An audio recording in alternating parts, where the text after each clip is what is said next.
సాక్షిగా అంతరాత్మ సాక్షిగా చెప్తున్న అక్రమ అనైతిక పనులు తాను ఎప్పుడూ చేయలేదన్నారు కేటీఆర్. దిక్కుమాలిన వార్తలతో తనను క్షోభకు గురి చేస్తున్నారని ఒక డైలీ సీరియల్లా 2 ఏళ్లుగా ఈ ఫోన్ ట్యాపింగ్ కేసు పేరుతో నేతలకు నోటీసులు ఇవ్వడం, విచారణకు పిలవడం కొనసాగుతోందని అన్నారు. ఒక్కసారి కాదు 10 సార్లు విచారణకు పిలిచినా కూడా తాను రావడానికి సిద్ధంగా ఉన్నానన్నారు.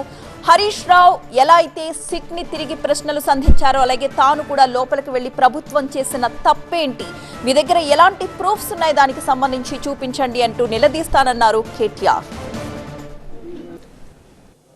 ఈ పుట్టిన మట్టి సాక్షిగా అంతరాత్మ సాక్షిగా అక్రమ అనైతిక పనులు నేనెన్నడూ కూడా చేయలేదు అనే మాట స్పష్టంగా చెప్తాను.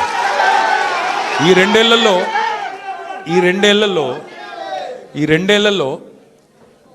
తీవ్రంగా, ఈ 2 ఏళ్లే కాదు దాదాపు గత 7-8 ఏళ్లుగా తీవ్రమైన క్యారెక్టర్ అసాసినేషన్ ఎఫర్ట్ నా మీద, వ్యక్తిత్వ హననం.